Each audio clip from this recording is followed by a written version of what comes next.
మొట్టమొదటిగా మనం ఎంత ఎదిగినా మనం ఏది సంపాదించినా మన వెంట ఎప్పటికీ నడిచేది ఏది అని చెప్పేసి అంటే గతంలో మనం చేసిన మంచి చెడులు అని చెప్పి చెప్తారు.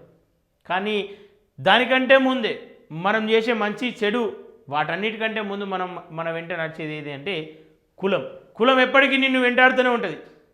నువ్వు ఎంత పెద్ద స్థాయికో కులం అనేది నీ వెంటే ఉంటుంది. దానికి ఉదాహరణ అనేకం ఉన్నాయి. ఈరోజు కూడా ఒకటి చూసే ప్రయత్నం చేద్దాం. దళితురాలని పెళ్లికి నిరాకరించడంతో జూనియర్ డాక్టర్ ఆత్మహత్య. ప్రేమ పెళ్లి అంటూ ఆమెకు దగ్గరైన ఓ డాక్టర్ ఆమె కులం పేరుతో పెళ్లికి నిరాకరణ. లావణ్య బలత్మరణం. ప్రేమించే ముందు అడ్డు రాలేదు కులం, కలిసి తిరిగే ముందు అంటే ఈమె తిరిగిందో లేదా అని చెప్పేసి నేను చెప్తా ఉన్నా. సహజంగా జరిగేటి కలిసి తిరిగే ముందు కులం అడ్డు రాదు, కానీ పెళ్ళి అనేసరికి కులం అడ్డొస్తుంది. ప్రేమ అంటేనే కులాలకు మతాలకు ప్రాంతాలకు అతీతంగా ఇద్దరు మనుషుల మధ్యలో కలిగేటువంటి భావన అది. దానికి కూడా ఈరోజు కులం అడ్డొస్తూ ఉందని చెప్పేసి అంటే ఖచ్చితంగా సిగ్గుపడాలి. ఒకసారి పూర్తిగా చదివే ప్రయత్నం చేద్దాం. ఆమె కులం పేరుతో పెళ్లికి నిరాకరణ. లావణ్య బలత్మరణం. సిద్దిపేట మెడికల్ కళాశాలలో హౌస్ సర్జన్ పూర్తి చేసి ప్రభుత్వ జనరల్ ఆసుపత్రిలో ఇంటర్న్షిప్లో చేస్తున్న జూనియర్ డాక్టర్ బి లావణ్య ఆత్మహత్యకు ప్రేమ వైఫల్యమే కారణమని దర్యాప్తులో పోలీసులు గుర్తించారు.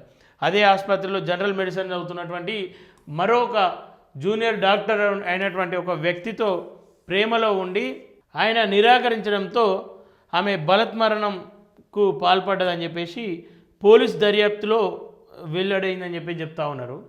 సరే, ఏదేమైనప్పటికీ ఒకవేళ ప్రేమ విఫలమైతే దానిపైన అనేక రకాలుగా కక్ష సాధించవచ్చు. కక్ష అంటే కులం పేరుతో చట్టాలు ఉన్నాయి. ఇలా నన్ను ప్రేమించి మోసం చేసిందని చెప్పేసి అనేక చట్టాలు ఉన్నాయి. కులం పేరుతో దూషించిందని చెప్పేసి ఎస్సీ ఎస్టీ కమిషన్లు ఉన్నాయి. ఇంకా మనం ఒకవేళ పోరాడాలి, ఇది మనతోనే ఆగిపోవాలన్న ఆలోచన వాళ్ళకు ఉంటే ఖచ్చితంగా అది దానికి ఏదో ఒకటి సమస్యకు పరిష్కారం దొరుకుతుంది. కానీ ఇట్లా చనిపోవడం వీళ్ళ తల్లిదండ్రులకు తీరని లోటుగా మారుతుంది. వీళ్ళు సరే వీళ్ళ ఇక్కడ ఉంది మొత్తం వీళ్ళ ప్రేమ కోసం ఇలా తండ్రికి దూరమైంది, తల్లికి దూరమైంది, కుటుంబానికి దూరమైంది, ఎన్నో ఆశలు పెట్టుకొని అంత పెద్ద చదువులు చదివించి ఒక డాక్టర్ను తయారు చేసినటువంటి తల్లిదండ్రుల కళలు కూడా వాళ్ళ ప్రేమ కూడా ఈ ప్రేమ కంటే గొప్పదే అని చెప్పేసి నేను చెప్తా. సరే, ఒకవేళ సాధించాలనుకుంటే సాధించవచ్చు ప్రేమను. ఆ ప్రేమనే మనము కులం పేరుతో అడ్డు పెడతా ఉంది అని చెప్పేసి అంటే ఆ ప్రేమనే మనకు అన్ని రకాలుగా ఇబ్బందులు పెడతా ఉంది, మన ప్రాణం మీద తీసుకొస్తుంది అంటే దాన్ని ఖచ్చితంగా పక్కన పెట్టడమే బెటర్ అని చెప్పేసి నేను అంటూ ఉంటా. దళితురాలి పెళ్లికి నిరాకరించడంతో ఇది ఒకసారి చదువుదాం. అదే మెడికల్ కౌన్సిల్లో చదువుతున్నటువంటి వైద్యుడు ప్రేమ పేరుతో దగ్గరే పెళ్లి మాటెత్తేసరికి దళితురాలంటూ దూరం పెట్టడంతో ఆమె మనస్తాపానికి గురై ఆత్మహత్య చేసుకుందని తేల్చారు.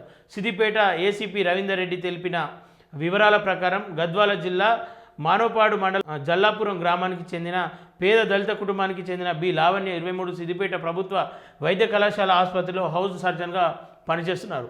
ఆమె 2022లో నీట్ మొదటి ప్రయత్నంలోనే సీట్ సాధించి సిద్దిపేట ప్రభుత్వ మెడికల్ కాలేజీలో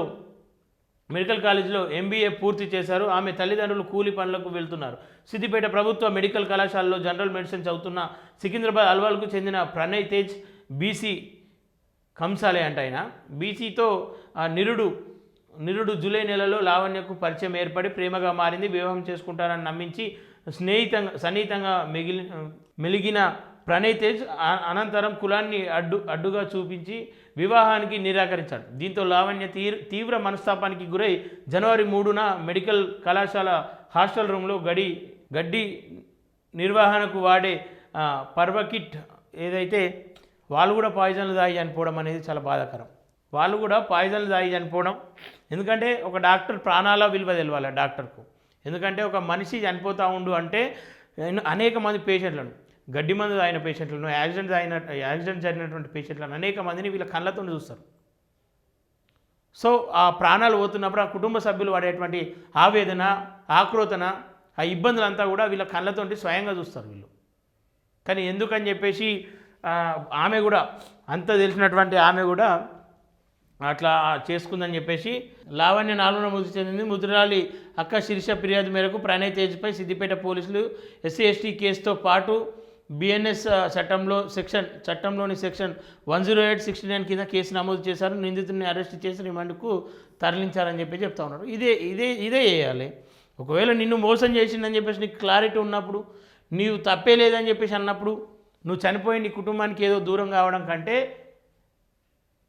ప్రయత్నం చేసి వాళ్ళ ముందు ఉండి కొట్లాడి ఇలా తల్లిదండ్రుల కరువు కాకుండా తల్లిదండ్రుల ముందు పెట్టుకొని కొట్లాడితే వాళ్ళు కూడా అర్థం చేసుకునే వాళ్ళు కావచ్చు.